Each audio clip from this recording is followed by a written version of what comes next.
ਵੱਡੀ ਖਬਰ ਸਾਹਮਣੇ ਆ ਰਹੀ ਹੈ। ਦੱਸਦੇ ਕਿ ਮੁਖਤਾਰ ਅੰਸਾਰੀ ਨੂੰ ਰੋਪੜ ਜੇਲ੍ਹ 'ਚ ਸ਼ਿਫਟ ਕਰਨ ਮਾਮਲੇ ਦੇ ਵਿੱਚ ਯੂਪੀ ਐਸਟੀਐਫ ਦਾ ਵੱਡਾ ਖੁਲਾਸਾ ਸਾਹਮਣੇ ਆਇਆ। ਦੱਸਦੀ ਕਿ ਯੂਪੀ ਦੇ ਪ੍ਰਯਾਗਰਾਜ 'ਚ ਲਿਖੀ ਗਈ ਸੀ ਅੰਸਾਰੀ ਨੂੰ ਪੰਜਾਬ ਭੇਜਣ ਦੀ ਸਕ੍ਰਿਪਟ ਪੰਜਾਬ ਦੇ ਬਿਲਡਰਸ ਨੂੰ ਧਮਕਾਉਣ ਦੇ ਲਈ ਪ੍ਰਯਾਗਰਾਜ 'ਚ ਮੁਹੱਈਆ ਕਰਵਾਈ ਗਈ ਸੀ ਸਿਮ। ਤਾਂ ਦੱਸਦੀ ਕਿ ਪੰਜਾਬ ਦੇ ਬਿਲਡਰਸ ਨੂੰ ਬਾਂਦਾ ਜੇਲ੍ਹ 'ਚੋਂ ਆਇਆ ਸੀ ਧਮਕੀ ਭਰਿਆ ਫੋਨ। ਫਰਜ਼ੀ ਮੁਕੱਦਮੇ 'ਚ ਅੰਸਾਰੀ ਨੂੰ ਬਾਂਦਾ ਜੇਲ੍ਹ 'ਚੋਂ ਰੋਪੜ ਸ਼ਿਫਟ ਕੀਤਾ ਗਿਆ ਸੀ। ਸੋ ਵੱਡੀ ਅਪਡੇਟ, ਵੱਡਾ ਖੁਲਾਸਾ। ਦੱਸਦੀ ਹੈ ਕਿ ਮੁਖਤਾਰ ਅੰਸਾਰੀ ਨੂੰ ਰੋਪੜ ਜੇਲ੍ਹ 'ਚ ਸ਼ਿਫਟ ਕਰਨ ਮਾਮਲੇ ਦੇ ਵਿੱਚ ਯੂਪੀ ਐਸਟੀਐਫ ਦਾ ਵੱਡਾ ਖੁਲਾਸਾ ਸਾਹਮਣੇ ਆਇਆ।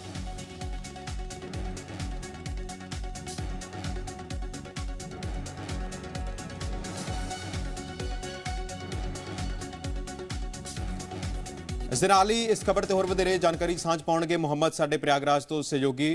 मोहम्मद, क्या जानकारी है जो मुख्तार अंसारी है जो उसको रोपड़ जेल में जब शिफ्ट किया गया था, तो उसके बारे में अब यूपी एसटीएफ का बड़ा खुलासा जो किया गया है?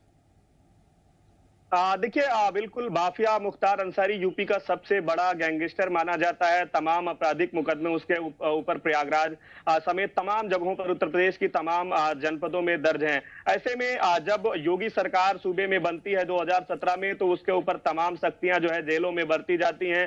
उसको जो सहूलियतें मिल रही थी पहले, वो सहूलियतों पर एक तरीके से पाबंदी और सख्ती लगाई जाती है, जिसके बाद ही उसने एक तरीके से यूपी से एक तरीके से अपने आप को हटने का जो प्लान है उसने एक बनाया और बाकायदा बांदा की जेल में एक स्क्रिप्ट तैयार की गई कि वो कैसे पंजाब पहुंचेगा। वहां की जो पंजाब की मौजूदा सरकार थी उसमें शामिल तमाम लोग भी ऐसे रहे जिन्होंने उसको एक तरीके से सहूलियतें और मदद उपलब्ध कराई। इसी कड़ी में जिस सिम के जरिए धमकी दी गई थी, धमकी का जो मामला सामने आया था, जेल से रंगदारी मांगने का, ये बताया गया कि माफिया मुख्तार अंसारी ने बांदा जेल से धमकी दी बिल्डर को। उसी आधार पे मुकदमा दर्ज हुआ और उसी के आधार पर ही उसका एक तरीके से पंजाब की रोपड़ जेल ट्रांसफर हुआ और बाकायदा 2 साल तक 2019 से 2021 आखिर तक वो बांदा से पंजाब की रोपड़ जेल में रहा और वहां तमाम जो वीआईपी ट्रीटमेंट होते हैं उसको मिलता रहा।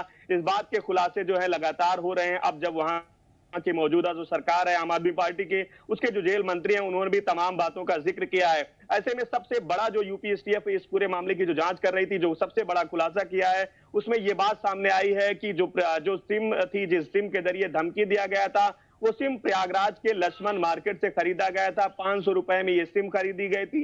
बाकायदा बगैर किसी आईडी, बगैर किसी प्रूफ के इसको खरीदा गया था।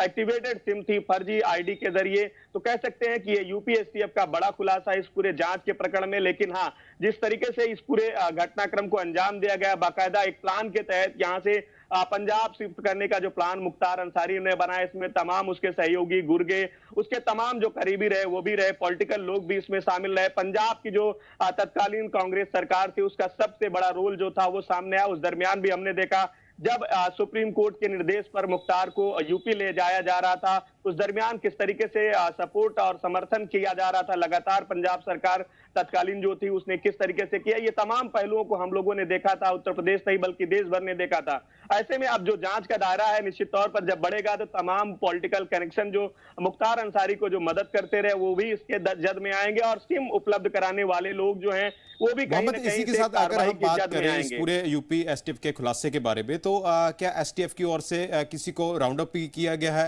पंजाब से कुछ किसी को राउंड अप किया गया इस पूरे मामले में एसटीएफ द्वारा? देखिए, बिल्कुल इस पूरे प्रकरण की जब जांच जैसे जैसे बढ़ रही है, यूपी एसटीएफ कर रही है, क्योंकि धमकी का मामला था। तत्कालीन जो सरकार थी वहां कांग्रेस की, वो कॉपरेट यूपी एसटीएफ को नहीं कर रही थी जांच में। लेकिन मौजूदा जब सरकार वहां पर आम आदमी पार्टी की बनी है, तो इन तमाम पहलुओं, खास करके जो जांच का जो पहलू है वो जिस तरीके से बढ़ा है, तो उसमें जो जांच का सहयोग होता है वो मौजूदा जो सरकार है आम आदमी पार्टी को लगातार कर रही है। उसी में ये नंबर जो है, मोबाइल नंबर जो है, क्योंकि एफआईआर जब हुई थी तो उसमें दर्शाया गया था कि इस नंबर से फोन आए थे, इस नंबर से धमकी भरे कॉल आए थे। उस नंबर को जब उपलब्ध कराया गया यूपी एसटीएफ को, तो यूपी एसटीएफ ने जब जांच पड़ताल की कि कहां का ये नंबर है, किस जगह का है, कैसे ये उपलब्ध कराया गया मुख्तार को बाकायदा बांदा जेल में, इन तमाम पहलुओं की जांच में ही ये बात का खुलासा हुआ है। निश्चित तौर पर जब जांच का जो दायरा है वो आगे बढ़ेगा, तो तमाम वो लोग भी इसके जद में आएंगे जिन लोगों ने उसको सिम उपलब्ध कराया था, खास करके बांदा से लेकर के पंजाब की जेल में पहुंचाने रोकने का जो प्लान स्क्रिप्ट जो तैयार की गई थी, सिर्फ मुख्तार अंसारी नहीं था, तमाम पॉलिटिकल लोग भी रहे होंगे, उसके गुर्गे और उसके तमाम जो आपराधिक गतिविधियों में सहयोग करने वाले लोग हैं, ठीक है मोहम्मद, आप भी हमारे साथ बने रहिए और हमारे साथ रोपड़ से भी हमारे सहयोगी बने हुए हैं। मनप्रीत, जेकर गल की जाए तो ਜਿਹੜਾ ਮੁਖਤਾਰ ਅੰਸਾਰੀ ਨੂੰ ਲੈ ਕੇ ਹੁਣ ਇੱਕ ਵੱਡਾ यूपी STF ਦੁਆਰਾ ਵੱਡਾ ਖੁਲਾਸਾ ਕੀਤਾ ਗਿਆ ਹੈ, ਕੀ ਜਾਣਕਾਰੀ? ਕਿਉਂਕਿ ਪੰਜਾਬ ਦੇ ਜੇਕਰ ਕੈਬਨਿਟ ਮੰਤਰੀ ਦੀ ਗੱਲਬਾਤ ਕੀਤੀ ਜਾਏ, ਉਹਨਾਂ ਨੇ ਵੀ ਵਿਧਾਨ ਸਭਾ ਦੇ ਵਿੱਚ ਇਹ ਮੁੱਦਾ ਚੁੱਕਿਆ ਸੀ। ਦੇਖੋ ਗੁਰਪ੍ਰੀਤ, ਪੰਜਾਬ ਦੀਆਂ ਜੇਲ੍ਹਾਂ ਅਕਸਰ ਹੀ ਸੁਰਖੀਆਂ ਦੇ ਵਿੱਚ ਰਹਿੰਦੀਆਂ ਹਨ। ਜੇਕਰ ਆਪਾਂ ਗੱਲ ਕੀਤੀ ਜਾਵੇ ਤਾਂ ਫੋਨ ਮਿਲਣ ਦੀ ਗੱਲ ਗਾਹੇ ਬਗਾਹੇ ਰੋਜ਼ ਸਾਹਮਣੇ ਆ ਜਾਂਦੀ ਹੈ ਤੇ ਮੁਖਤਾਰ ਅੰਸਾਰੀ ਦੀ ਜੇਕਰ ਗੱਲ ਕੀਤੀ ਜਾਵੇ ਤਾਂ यूपी ਦਾ ਬਾਹੂਬਲੀ ਰੂਪਨਗਰ ਦੀ ਜੇਲ੍ਹ ਦੇ ਵਿੱਚ ਰਿਹਾ ਸੀਗਾ ਤੇ ਕਰੀਬ ਪੌਣੇ 2 ਸਾਲ ਦਾ ਸਮਾਂ ਉਹਨੇ ਇੱਥੇ ਬਤੀਤ ਕੀਤਾ ਸੀਗਾ। ਤਾਂ ਜੇਕਰ ਆਪਾਂ ਗੱਲ ਕੀਤੀ ਜਾਵੇ, ਉਹਨਾਂ ਵੱਲੋਂ ਕਿਹਾ ਗਿਆ ਕਿ ਕੋਈ ਐਕਸਟੋਰਸ਼ਨ ਕਾਲ ਕੀਤੀ ਗਈ ਸੀ ਕਿਸੇ ਮੋਹਾਲੀ ਦੇ ਬਿਲਡਰ ਨੂੰ, ਜਿਸ ਮਾਮਲੇ ਦੇ ਵਿੱਚ ਉਸ ਨੂੰ ਰੂਪਨਗਰ ਦੀ ਜੇਲ੍ਹ ਦੇ ਵਿੱਚ ਕਰੀਬ ਪੌਣੇ 2 ਸਾਲ ਤੋਂ 2 ਸਾਲ ਦੇ ਸਮੇਂ ਦੇ ਦੌਰਾਨ ਰੱਖਿਆ ਗਿਆ ਸੀਗਾ। ਕੋਈ ਬੜੀ ਗੱਲ ਨਹੀਂ ਹੋਵੇਗੀ। ਜਿਹੜੀ ਰਾਜਨੀਤਿਕ ਪਾਰਟੀਆਂ ਹੈ ਉਹ ਕਹਿੰਦੀਆਂ ਰਹਿੰਦੀਆਂ ਸਨ ਕਿ ਇਸ ਨੂੰ ਰਾਜਨੀਤਿਕ ਸ਼ਹਿ ਦੇ ਉੱਤੇ ਇੱਥੇ ਰੱਖਿਆ ਗਿਆ ਹੈ। ਇਹਦੇ ਰਾਜਨੀਤਿਕ ਪ੍ਰਤੀਕਰਮ ਵੀ ਬਹੁਤ ਆਏ ਸਨ ਤੇ ਹੁਣ ਜਿਹੜੀ ਜਾਂਚ ਹੋਈ ਹੈ, ਜਾਂਚ ਦੇ ਵਿੱਚ ਵੀ ਪਤਾ ਲੱਗ ਰਿਹਾ ਹੈ ਕਿ ਹਾਂ ਫੋਨ ਦੀ ਵਰਤੋਂ ਕੀਤੀ ਗਈ ਸੀਗੀ ਤੇ ਫੋਨ ਜਿਹੜਾ ਹੈਗਾ ਹੈ ਉਹ यूपी ਨਾਲ ਸੰਬੰਧ ਰੱਖਦਾ ਸੀਗਾ, ਜਿਸ ਕੇਸ ਦੇ ਵਿੱਚ ਮੁਖਤਾਰ ਅੰਸਾਰੀ ਨੂੰ ਰੋਪੜ ਜੇਲ੍ਹ ਦੇ ਵਿੱਚ ਲਿਆ ਕੇ ਰੱਖਿਆ ਗਿਆ ਸੀਗਾ। ਲੇਕਿਨ ਜਦੋਂ ਰੋਪੜ ਜੇਲ੍ਹ ਤੋਂ ਉਹਨਾਂ ਨੂੰ ਸ਼ਿਫਟ ਕੀਤਾ ਗਿਆ यूपी ਦੇ ਵਿੱਚ ਜਾਂ ਇੱਥੇ ਲਿਆਂਦਾ ਗਿਆ, ਉਸ ਮੌਕੇ ਉੱਤੇ ਵੀ ਬਹੁਤ ਵੱਡੀ ਰਾਜਨੀਤੀ ਹੋਈ ਸੀ। ਤੇ ਇਸ ਦੇ ਨਾਲ ਹੀ ਮਨਪ੍ਰੀਤ, ਜੇਕਰ ਗੱਲ ਕੀਤੀ ਜਾਏ ਤਾਂ ਕਾਫੀ ਵੱਡੇ ਜਿਹੜੇ ਇਲਜ਼ਾਮ ਵੀ ਲਗਾਏ ਗਏ ਸਨ ਹਾਲਾਂਕਿ ਕਾਂਗਰਸ ਤੇ, ਹਾਲਾਂਕਿ ਇਸ ਨੂੰ ਲੈ ਕੇ ਵਿਰੋਧੀ ਧਿਰ ਦੇ ਆਗੂ ਪ੍ਰਤਾਪ ਸਿੰਘ ਬਾਜਵਾ ਹੋਰਾਂ ਨੇ ਵੀ ਕਾਊਂਟਰ ਕਰਦੇ ਹੋਏ ਸਵਾਲ ਕੀਤਾ ਸੀ ਕਿ ਜੇਕਰ ਤੁਹਾਡੇ ਕੋਲ ਕੋਈ ਪੁਖਤਾ ਪ੍ਰੂਫ ਹੈ ਤਾਂ ਉਸ ਤੇ ਕਾਰਵਾਈ ਜ਼ਰੂਰ ਕਰੋ। जी बिल्कुल, देखो इल्जाम तो लगाए जा रहे हैं लेकिन फिलहाल पुख्ता प्रूफ की जेकर गल की जाए तो पहला प्रूफ ये सामने आया है। लेकिन इस मामले उत्ते राजनीति गरमाएगी ते होर भी ज़्यादा गरमाएगी क्योंकि एक बहुत वड्डा फेस आ मुख्तार अंसारी, बहुत बाहुबली आ। उसनूं जदों इत्थों लैके जाना सीगा उस वक्त भी बड़ा हाई प्रोफाइल मैटर हो गया सीगा। मामला जिहड़ा सीगा माणयोग अदालत तक भी पहुंच गया सीगा उसनूं इत्थों लैके ना जाण दे बाबत, क्योंकि जिहड़े विरोधी धिर सीगे उस वक्त उन्हां वल्लों कहा जा रहा सीगा कि राजनीतिक शह आ। खास तौर पर उस वक्त की सत्ताधर पार्टी जिहड़ी सीगी उस उत्ते इल्जाम लगाए जाते सन कि इसनूं राजनीतिक शह करके इत्थे रखिया जा रहा है ते इसकी वरतों की जा रही है। जी गुरप्रीत, सो बिल्कुल जेकर गल की जाए मनप्रीत तो काफ़ी जड़ियाँ अहम गल्लां बातां हौली हौली जड़ियाँ सामने आउंदी हुई नज़र आ रही ने।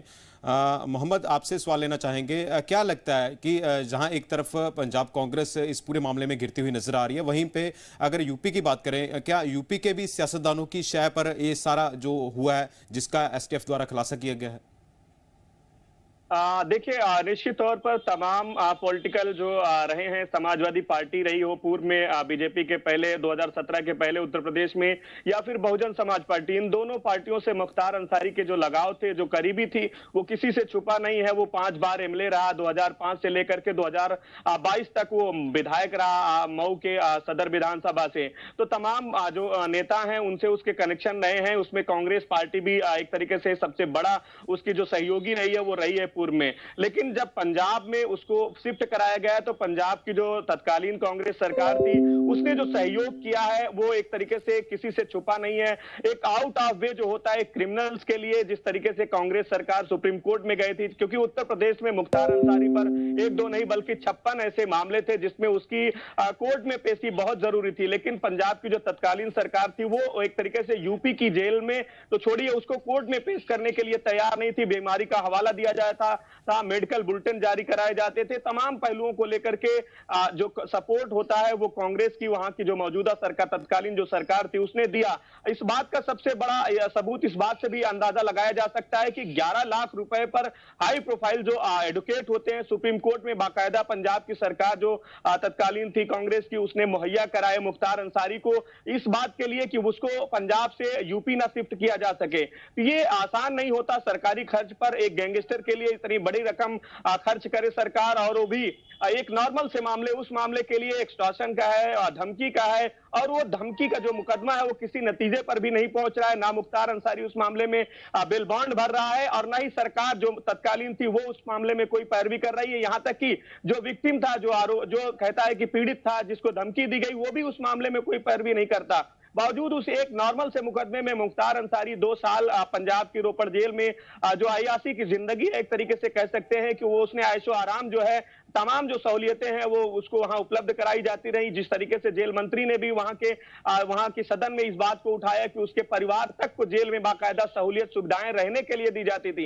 ये तमाम जो सवाल हैं, इन सवालों के जो जवाब हैं वो तलाशने जरूर होंगे। लेकिन हाँ, जब जांच एजेंसियां जो जांच कर रही है, खास करके यूपी STF, उन तमाम नेता भी उसके रडार पर हैं, खास करके कांग्रेस के वहां के नेता हो या फिर उत्तर प्रदेश के दूसरे दलों, चाहे वो समाजवादी पार्टी हो या बहुजन समाज पार्टी हो या फिर उन ब्यूरोक्रेट्स हो, उन अधिकारी हो जिन लोगों ने उसको सपोर्ट करके यहां से पंजाब की जेल भेजवाने में उसकी मदद की, खास करके जब धमकी का मामला आया और उस मामले में आनन फानन में उसको यहां से रवाना कर दिया गया और 2 साल तक वहां आराम की जो जिंदगी थी मुख्तार अंसारी गुजारता रहा। कोई उस मामले में कानूनी जो पैरवी होती है वो नहीं की गई। ऐसे में अब जो जांच का दायरा है बढ़ा है तो निश्चित तौर पर जो कार्रवाई का जो सिलसिला है वो आगे बढ़ेगा, तो तमाम पॉलिटिकल लोग जो हैं वो यूपी एसटीएफ के रडार पे जरूर होंगे। बिल्कुल बिल्कुल मोहम्मद, सो काफी जो है संगीन मामला बनता हुआ नजर आ रहा है। सो बहुत बहुत शुक्रिया आपका तमाम जानकारी देने के लिए।